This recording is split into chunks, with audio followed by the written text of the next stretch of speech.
하나님 말씀을 봉독합니다. 하나님 말씀은 마가복음 1장 14절과 15절 말씀을 봉독하겠습니다.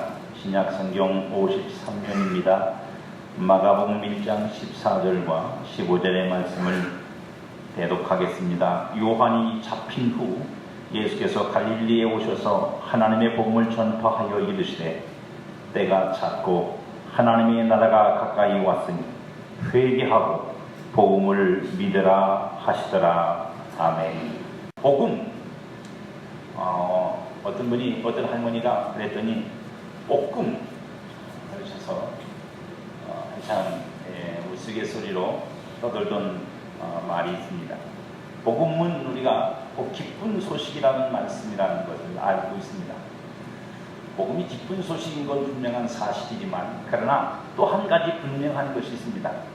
그것이 뭐냐면 어떤 소식이 기쁘냐 안 기쁘냐는 내가 그 소식을 접하는 내가 어떤 정황 속에 있느냐에 따라서 분명히 달라질 것입니다. 그 소식이 내 정황에 내가 살고 있는 어떤 지금 내 삶 속에서 내게 도움이 되거나 내 삶을 개선시켜주거나 나를 이 어렵고 힘든 삶 속에서 구원시켜줄 만한 소식이라면 기쁜 소식이고 전혀 그것과 상관없는 것이라면 그 사람에게 그 소식이 기쁠 수는 없습니다. 그렇게 기쁘게 여겨지지도 않을 것입니다. 만일 어떤 소식이 자신이 처한 상황에 도움이 되지 못하거나 본인 스스로 혹은 이런 경우도 있죠. 본인 스스로 자신이 처한 상황이 뭔지를 몰라서 내게 지금 들려오는 그 소식이 내게 얼마나 소중한 건지를 모를 수도 있습니다. 그러면 그것이 그 사람에게는 기쁜 소식으로 느껴지지 않을 것입니다. 마가는 마가복음 서두에서 하나님의 아들 예수 그리스도의 복음의 시작이라고 기록하므로 기록된 복음서 전체가 기쁜 소식이라는 것을 전제했습니다. 저는 마가복음을 강의하면서 전체 혹은 각 부분에서 여러분의 삶의 정황에서 들어야 할 기쁜 소식이 여러분의 심령에 들려지기를 간절히 소원하고 축복합니다. 예수님이 유대 광야에서 시험을 받으신 후에 예수님은 고향 갈릴리로 돌아가십니다. 죽으셨다는 말이 아니고요. 고향으로 돌아가셨다. 그리고는 하나님의 복음을 전파하셨다고 그렇게 기록되어 있습니다. 하나님의 복음은 하나님이 그 백성들에게 보내신 좋은 소식입니다. 좀 더 넓게 말하면 하나님이 그 지으신 인간을 향해서 지으신 피조물을 향해서 하나님이 지으신 만물을 향해서 하나님께서 좋은 소식을 보내신 것입니다. 그 복음의 내용을 마가는 오늘 본문에서 이렇게 설명합니다. 15절에 이르시되 때가 찼고 하나님의 나라가 가까이 왔으니 회개하고 복음을 믿으라. 이것이 예수 그리스도를 통해서 보내신 복음의 핵심입니다. 때가 찼다는 말은 무언가 기다림의 끝이 왔다는 말이고 무언가 성취될 때가 되었다는 말이기도 합니다. 그죠? 이런 것이 전제되지 않는다면 때가 찼다는 말은 아무 의미가 없습니다. 뭔가 기다리셨던 것이 있고 이루고자 하는 것이 있었는데 마침내 이제 그게 이제 시작되었거나 아니면 성취되었을 때 그때 우리는 때가 찼다는 말을 쓰는데 때가 찼고 라고 하는 말을 할 때 그것이 전제된다는 것입니다. 그러면 그 무엇이 성취되거나 기다렸던 그 무엇이 바로 무엇이냐라고 말할 때 하나님의 나라라는 거죠. 하나님의 나라가 그 백성에게로 오는 것. 그것은 누군가에 의해서 기다리는 것이고 누군가에 의해서 목적된 것이고 누군가가 시도한 것인데 그 누군가는 첫째가 하나님입니다. 하나님이 계획하시고 하나님이 실행하시고 하나님이 이루시는 일이고 또 백성들은 하나님의 선지자들을 통해서 예언을 통해서 듣고 그들 또한 나름대로 그 하나님의 나라가 자신들에게 임하기를 기다렸다 이겁니다. 근데 그때가 온 것입니다. 예수님은 이것을 전파했습니다. 근데 이 전파했다는 말은 또 다른 말로는 선포했다는 말입니다. 때가 찼다 하나님의 나라가 너에게 가까이 왔느니라 라고 예수님이 선포하셨다는 뜻이죠. 그러면 왜 하나님의 나라가 가까이 온 것이 그 백성들에게 기쁜 소식일까요? 지금도 그들은 이미 이스라엘 나라를 만들고 그 나라의 백성으로 살고 있고, 물론 로마의 점령하에 있지만 이미 그들은 국가입니다. 그런데도 불구하고 그들에게서 또 다른 나라, 하나님의 나라가 그들에게 가까이 와서 그들의 삶 속에 파고들 때 왜 그것이 그들에게 기쁜 소식일 것인가? 이것은 백성에게 임한 하나님의 나라가 가지는 내용에 관한 것입니다. 그 하나님의 나라가 어떤 내용을 가지고 그 백성들에게 와서 그 백성들을 정말로 기쁜 소식으로 그 하나님의 나라를 그들이 받아 살도록 하느냐에 대한 내용의 문제입니다. 하나님의 나라가 가져다 줄 축복이 백성들에게 복음이기 때문에 기쁜 소식인 것입니다. 그러면 우리는 두 가지 질문을 가질 수 있습니다. 그 중에 하나는 뭐냐? 그러면 그 하나님의 나라가 어떻게 오느냐? 하나님의 나라가 오는데 어떻게 오는 줄 알아야 그 오는 것을 쫓아서 하나님의 나라를 우리가 받아서 그 하나님의 나라를 누리지 않겠습니까?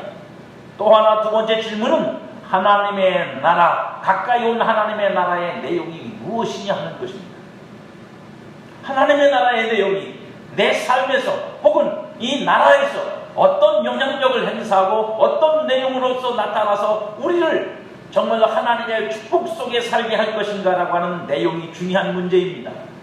여러분, 하나님의 나라가 왔다고 말할 때 땅에 임한 하나님의 나라의 핵심 가치가 무엇일까요? 하늘에 있는 하나님의 나라가 아니라 그 하나님의 나라가 인간의 삶 속에 가까이 와서 인간의 삶 속에 임할 때 그 하나님의 나라가 하늘에서 그게 퍼 옮겨진 건 아니잖아요. 하나님의 나라, 하늘의 하나님의 나라가 퍼 옮겨져서 땅으로 온 게 아니라 그 하나님의 나라에 어떤 것이 이 땅에 와서 그 하나님의 나라로서의 역할을 이 땅에서 하시는 것인데, 그러면 이 땅에 임하는 하나님의 나라의 핵심 가치가 무엇이냐가 중요하지 않겠습니까? 뭘 보고 하나님의 나라라고 말하는 것이냐, 어떤 것을 보고 하나님의 나라라고 말하는 것이냐라고 하는 것이 더 중요하죠. 하나님은 무엇을 위해 하나님의 나라가 임하게 하시는 것일까요? 고린도후서 6장 16절에 보면 바울은 우리에게 이런 말을 합니다. 하나님의 성전과 우상이 어찌 일치가 되리요? 우리는 살아계신 하나님의 성전이라. 이와 같이 하나님께서 이르시되 내가 그들 가운데 거하며 두루 행하여 나는 그들의 하나님이 되고 그들은 나의 백성이 되리라. 여러 차례 말씀을 드립니다만 이 말씀은 구약 성경에 있습니다. 그리고 신약 성경에도 이렇게 기록되어 있습니다. 그리고 우리가 잘 아는 요한계시록 마지막 장에도 마지막 이 부분에도 이 말씀은 동일하게 기록되어 있습니다. 무슨 말씀이요? 나는 그들의 하나님이 되고 그들은 내 백성이 되리라. 그러기 위해서는 뭐가 전제되어야 됩니까? 내가 친히 그들 가운데 거하며 내가 그들 가운데 장막을 치고 라고 하는 이런 것들이 전제됩니다. 하나님이 친히 나와 함께 있어 사시면서 나를 다스리고 나를 통치하셔서 나의 하나님이 되시고 나의 백성의 난 그의 백성과 자녀가 되는 것, 그것을 이루는 것, 그것을 목적으로 하는 것. 그래서 하나님께서 우리 가운데 내려보내신 그 다스림과 통치로서의 하나님의 나라, 그게 바로 예수님이 말씀하시는 하나님의 나라가 가까웠다라고 말씀하시는 의미입니다. 문제는 이 하나님의 나라를 나에게 가져오는 것이 무엇이냐, 그것이 어떻게 내게 오느냐는 것입니다. 그 하나님의 나라가 나에게 어떻게 오느냐, 내용은 아는데 하나님의 나라가 어떤 의미이며 가치인지는 아는데 그게 어떻게 오는 줄을 모르면 우리는 그 하나님의 나라를 누릴 수 없습니다. 여러분, 하나님의 나라가 내게 어떻게 임하십니까? 혹시 여러분들 30년, 40년 믿으셨습니까? 여러분, 하나님의 나라가 여러분 안에 임하셨을 텐데 하나님의 나라가 어떻게 임하세요? 어떻게 하나님이 내 안에 오셔서 나와 내 안에 나를 집 삼아 내 안에 장막을 치시고 거기에 거하시면서 나를 다스리시고 나를 통치하시고 나와 함께 하시는 동고동락의 일이 어떻게 벌어집니까? 무엇으로 인하여 그것이 가능해지죠? 에스겔서 36장 26절에 예수님 하나님이 이렇게 말씀하셨죠. 내가 새 영을 너희 속에 두고 새 마음을 너희에게 주되 너희 육신에서 굳은 마음을 제거하고 부드러운 마음을 줄 것이니 또 내 영을 너희 속에 두어 너희로 내 율례를 행하게 하리니 너희가 내 규례를 지켜 행할지라. 내가 너희 조상들에게 준 땅에서 너희가 거주하면서 내 백성이 되고 나는 너희 하나님이 되리라. 목적은 똑같아. 여기서는 단순히 그 목적이 어떻게 이루어지는지를 설명하실 뿐입니다. 근데 이 일을 이루는 분이 누구죠? 하나님이 이렇게 에스겔을 통해서 예언하신 이 일이 누구를 통해서 이루어집니까? 갑돌이요? 갑순입니까? 누구예요? 예수님이죠. 예수님이요. 예수님을 통해서 이 모든 예언들이 이루어지고 성취되어서 그러므로 하나님의 나라를 우리에게 오게 하시는 분은 누굽니까? 누가 여러분에게 하나님의 나라를 오게 만들어줘요? 누가 여러분의 삶 속에 하나님의 나라가 임하도록 만들어주십니까? 누구예요? 관심이 없으세요? 하나님의 나라가 오든 마든 나는 이 땅에서 편하게 살다가 행복하게 살다가 죽어서 가봐야 하는 일이고 그러신 거예요? 예수님이 우리에게 그 하나님의 나라가 임하도록 만들어 주십니다. 예수님의 십자가의 대속이 우리로 하여금 하나님의 나라가 우리에게 임하여 통치와 다스리심과 함께하심과 동고동락하심과 그 하나님의 생명으로 살아가도록 우리를 만들어주시는 모든 기반을 만드는 분이 누구냐? 예수 그리스도예요.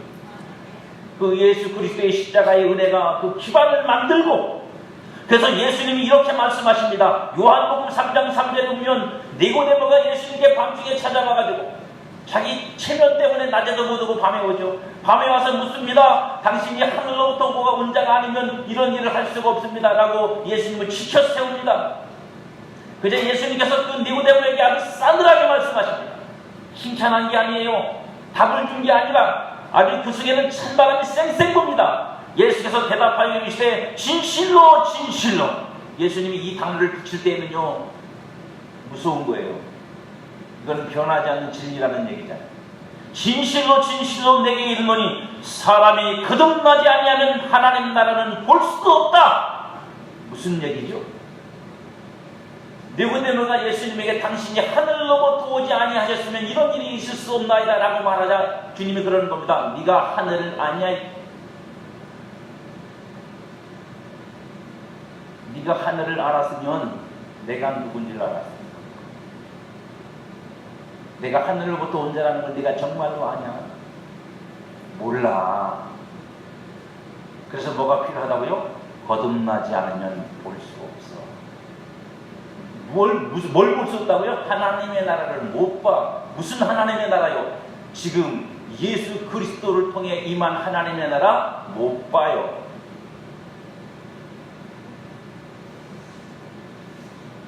못 본다고. 너는 지금 못 보고 있잖아. 그래서 제가 싸늘한 말이라고 하는 겁니다. 그건 평범한 대화가 아니에요. 율법사고 공의 희원이고 백성들을 가르친 지도자입니다. 그래서 나는 그래도 예수님이 웬만한 사람 같지 않아서 와서 예수님을 죽여 세우고 당신이 하늘로부터 왔다는 말을 하지만 그 하늘이 뭔지를 모르고 떠들고 있다. 그러니 너 거듭나기 전에는 네가 하늘이 뭔지를 몰라. 내가 누군지도 몰라. 결국은 하나님도 모르는 거예요. 그리고 반대로도 그 반대로도 말씀하세요. 마태복음 11장 12절 보면 세례 요한의 때부터 지금까지 천국은 심노를 당하나니 심노하는 자는 빼앗느니라.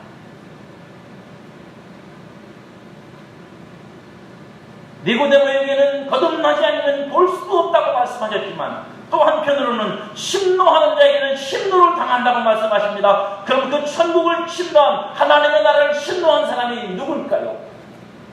성경에 나와 있는, 복음서에 나와 있는 대표적인 사람이 누군지 아십니까? 요한복음 4장에 나오는 수가성의 여자, 더럽고 지저분한 인생이라고 사람들에게 손가락질 받고 현 시대에도 그렇게 해석되고 있는 그 여자, 남편이 6이나 되는 그 여자는 단박에 천국으로 들어갔어요. 예수 그리스도가 누구신지를 알았고 그 예수를 믿었고 그 예수로 말미암아 구원을 받았어요. 예수님이 아니라면 우리는 하나님의 나라를 알지 못합니다. 예수님이 아니면 내 앞에 나타나도 우리는 하나님의 나라를 볼 수가 없습니다. 하나님 나라가 내 앞에 열려 있어도 그 나라 속으로 들어갈 수 없습니다. 오직 예수 그리스도 그 복음을 믿는 자만이 그것을 보며 그리로 들어가 그 나라의 백성이 되고 그 나라를 누리며 살아갈 수 있습니다. 그렇다면 예수님을 통해서 임한 하나님의 나라의 내용은 무엇입니까?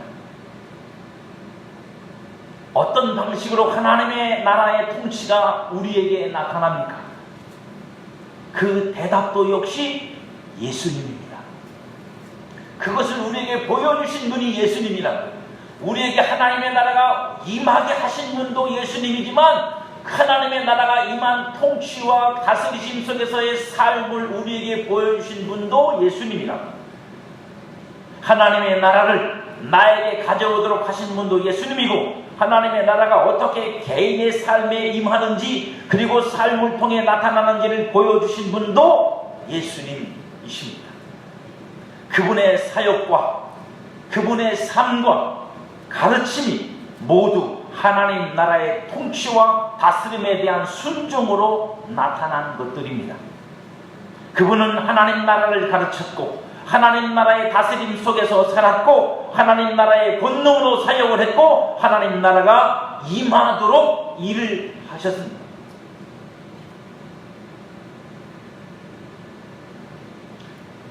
여러분의 관심은 어디에 있습니까? 하나님의 나라가 내게 임하여 내가 그 나라 백성으로 살아가는 데 관심이 있습니다. 아니면 하나님의 나라가 내게 임하여 그 나라의 힘으로 내가 이 세상에서 떵떵거리기를 원하십니다. 주님이 우리에게 보이신 것은 하나님의 나라는 땅에 심겨지는 씨앗과 같이 사람 안에 심겨져 그의 삶을 통해 나타나고 실천되는 생명이라고 말씀하십니다.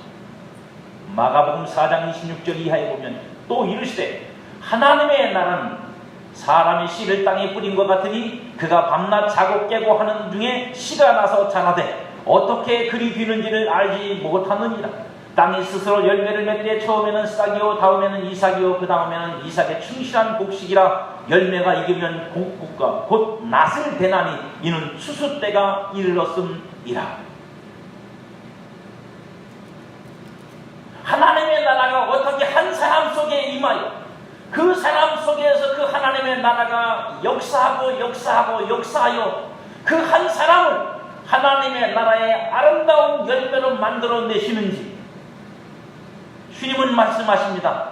그것은 마치 하나의 씨와 같이 우리에게 임한다. 우리에게 떨어진다. 그래서 그것이 자라고 성장해서 마침내 그것이 우리를 하나님 앞에 열매가 되게 만들어내신다는 것입니다. 하나님의 나라의 통치를 통한 나타남은 그리고 다스림은 우리가 그 다스림을 받는 자에게 다양하게 나타납니다. 하나님의 나라는 어느 부분이 아닙니다. 전체입니다. 전체. 때로는 하나님의 나라는 권능으로 나타납니다. 마태복음 12장 28절에 보면 예수께서 귀신을 쫓아내시고 병든 자를 고치시자 사람들이 예수님을 반대하던 사람들이 비난하기 시작합니다. 저게 귀신의 왕이 들려서 귀신의 왕이 명하니까 쫄자가 떠나간다. 저거 다 사기치는 거다. 짜고 치는 고스톱이다. 그러자 예수님이 그렇게 말씀하십니다. 그러나 내가 하나님의 성령을 힘입어 귀신을 쫓아내는 것이면, 하나님의 성령을 힘입어 귀신을 쫓아내는 것이면 하나님의 나라가 이미 너희에게 임하였다. 무엇으로요? 지금 나를 통해 나타나는 이 권능으로 하나님의 나라는 이미 너희 속에 임했고, 그 나라는 이 사람을, 귀신의 노예로 살던 이 사람을 고쳐 자유롭게 했고 깨끗하게 했고 온전하게 했다. 그것은 하나님의 나라가 임하는 한 방편입니다. 이게 전부가 아닙니다. 하나님의 나라가 임하는 한 방편이다. 또 다른 것이 있습니다. 또 다른 하나님의 나라가 우리에게 나타나는 것이 있는데, 그것은 삶입니다. 삶을 통해서 하나님의 나라가 나타납니다. 마가복음 10장 42절에 보면 예수께서 불러다가 이르시되 이방인의 집권자들이 그들을 임의로 주관하고 그 고관들이 그들에게 권세를 부리는 줄을 너희가 알거니와 너희 중에는 그렇지 않을지니 너희 중에 누구든지 크고자 하는 자는 너희를 섬기는 자가 되고 너희 중에 누구든지 으뜸이 되고자 하는 자는 모든 사람이 종이 되어야 하리라. 예수님이 예루살렘에 죽으러 올라가시는데 함께 가던 제자들이 수근수근거립니다. 네가 크냐 내가 크냐 키재기 하자. 누가 서열이 1등이냐? 누가 수석이 될 것이냐? 그런 제자들에게 주님이 하시는 말씀, 내 나라는, 내가 너희에게 주려는 나라는 그것과는 다르다. 이 세상의 통치자들과는 다르다. 이 세상의 나라와는 다르다. 우리가 하나님의 나라의 통치를 받고 지배를 받고 다스림을 받고 사는 하나님의 나라가 내게 임했다면 우리는 당연히 어디 룰을 따르겠어요? 세상 통치의 룰을 따르겠습니까? 아니면 하나님의 나라가 내 안에서 나를 다스리는 룰을 따라가겠습니까? 그 가치를 따르겠습니까? 무엇을 따라가야 돼요? 당연히 예수님이 말씀하신 것처럼 너희 중에는 그렇지 않을지니 너희 중에 누구든지 크고자 하는 자는 너희를 섬기는 자가 되고 열심히 섬길 거예요. 너희 중에 누구든지 으뜸이 되고자 하는 모든 사람이 종이 되어야 하라. 종이 되려고 다툴 거예요. 저와 여러분의 현실이 그러냐예요. 하나님의 나라가 내게 임했고 그 나라가 나를 통치하고 지배한다고 말하는 우리 속에 과연 이런 가치와 이런 삶의 내용이 있느냐는 겁니다. 종이 되려고 애쓰고 섬기려고 애쓰고 낮아지려고 애쓰고 누가 시켜서가 아니라 누구 눈치 보여서가 아니라 그런 사람으로 보여주고 싶어서가 아니라 그것이 내 속에서 내 생명과 같이 나로 하여금 그렇게 사는 게 즐겁고 그렇게 사는 게 당연하고 그렇게 살아야 기쁨이 있고 그렇게 살면서 주님과 가까워지는 걸 느끼고 그렇게 사느냐. 그렇게 살려고 하면 꿀따고 나고 그렇게 내가 주님에 의해서 억지라도 그 삶에 내가 떠밀리면 그게 불평이고 불만이고 내가 예수 믿어서 이런 꼴까지 당해야 되느냐고 억울하고 혹시 그렇지는 않습니까? 그렇다면 여러분 그 속에서 하나님의 나라가 지금 나를 다스리고 있다고 우리는 감히 말하기 어렵습니다. 마가복음 10장 14절에도 주님은 이렇게 말씀하세요. 예수께서 보시고 노하시어 이르시되 어린아이들이 내게 오는 것을 용납하고 금하지 마라. 하나님의 나라가 이런 자의 것이니라. 내가 진실로 너희에게 이르노니 누구든지 하나님의 나라를 어린아이같이 받들지 않는 자는 결단코 그것에 들어가지 못한다. 받든다는 게 뭡니까 여러분? 천국 이런 받드는 거예요. 그 나라가 내게 임하여 나를 다스리고 통치할 때 그 앞에 순응하고 순종하는 게 받드는 거지. 왕을 받드는 게 뭐고 맨날 왕을 떼내고 돌아다니는 게 받드는 겁니까? 왕의 명령과 왕이 행하고자 하는 모든 정책과 모든 그 뜻에 따라 신하들이 그 왕의 뜻을 받들어 그걸 행하고 왕이 수족이 되어 움직이고 그걸 이루어야 받드는 거지. 그렇지 않습니까? 하나님 나라를 받드는 게 맨날 천국 노래만 부른다고 받들어집니다. 어린아이처럼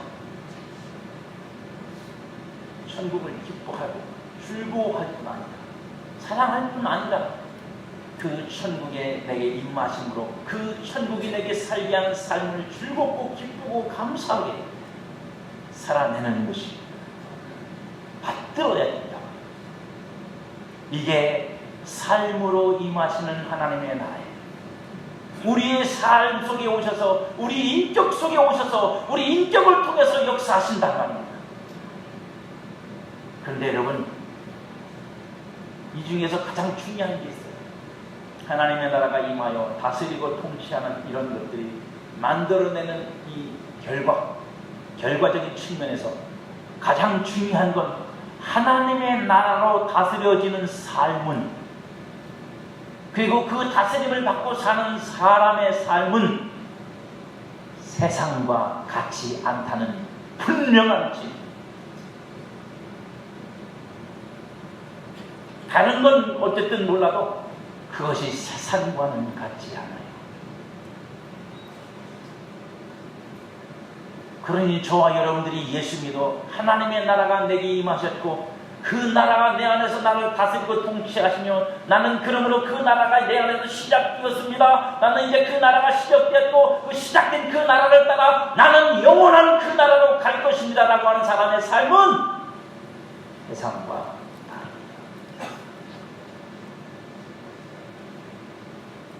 세상과 같을 수가 없어요. 오히려 세상과는 점점 멀어지는 빠이빠이.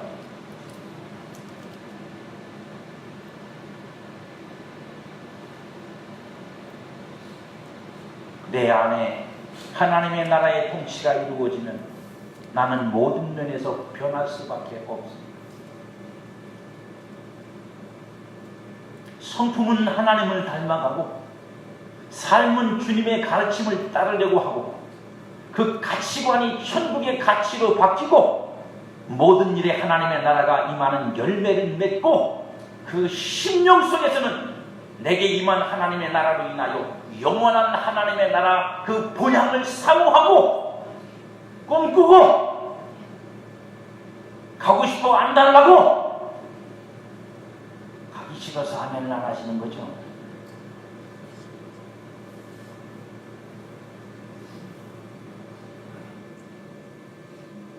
이 모든 것이 단번에 완성되지는 않아요. 하지만 예수님이 말씀하신 대로 최소한 이것은 하늘의 밀처럼 땅에 떨어져서 겨자씨 잘 알죠? 겨자씨 비유. 그것처럼 처음에는 작은 것이만 떨어져서 이것이 자란다고요. 점점 자라고 커진다고요. 여러분 커졌습니까? 하나님의 나라의 통치와 다스림이 여러분 안에서 커지셨습니다.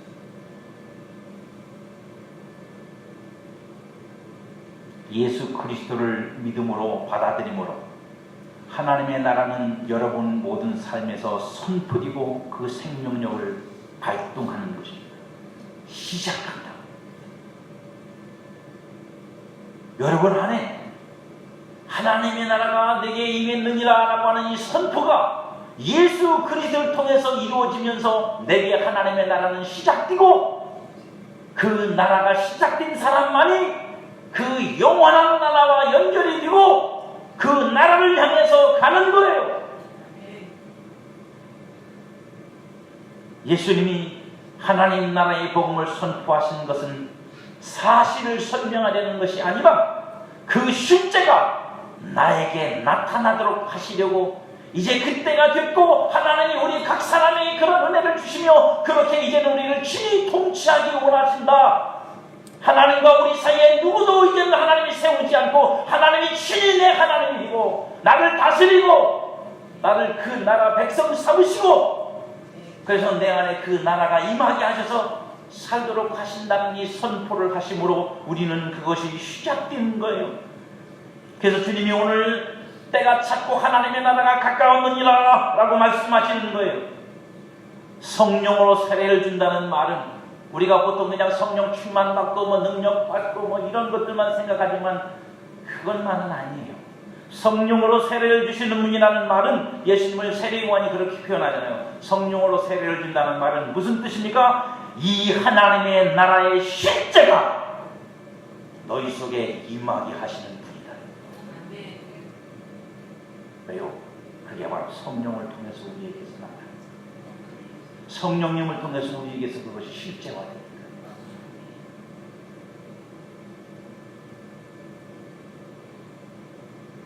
그래서 저는 그 찬송이 좋아요. 뭐라고요? 허무한 시절 보낼 때 깊은 한숨 내실 때 내 안에 오셔서 나로 그 천국을 꿈꾸게 하시는 성령이 아니면 안 되는 일.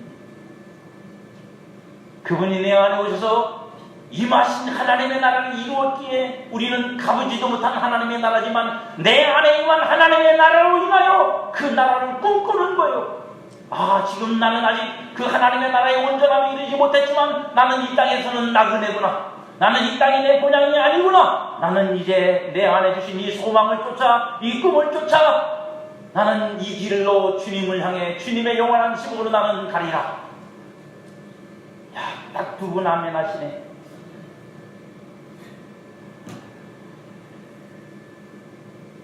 여러분 안에 하나님의 나라가 선포됐습니까? 여러분은 하나님의 나라를 믿음으로 돌파해 들어갔습니까? 그래서 하나님의 나라에 속해 있습니까? 하나님의 통치하심이 여러분의 전인적인 삶에서 조금씩 실현되고 있어서 때로는 여러분조차도 야, 내가 변하고 있다는 걸 혹시 느끼십니까? 여러분의 삶에 하나님의 나라가 시작되셨습니까? 천국은 여러분 안에서 겨자씨만큼 작게 시작됩니다. 그러나 천국은 점점 자라서 당신의 모든 삶을 움직일 것입니다. 여러분을 통째로 천국으로 만들 것입니다. 여러분의 모든 것을 바꿔놓을 것입니다. 주님은 우리에게 오늘 본문을 통해 말씀하십니다. 회개하라, 돌이켜라, 천국이 내게 왔느니라. 그 천국이 여러분 안에서 이 한 해 여러분을 다스리시고 여러분으로 하여금 그 천국의 삶의 열매를 맺는 거룩함에 참여하는 여러분 되기를 주님의 이름으로 축복합니다.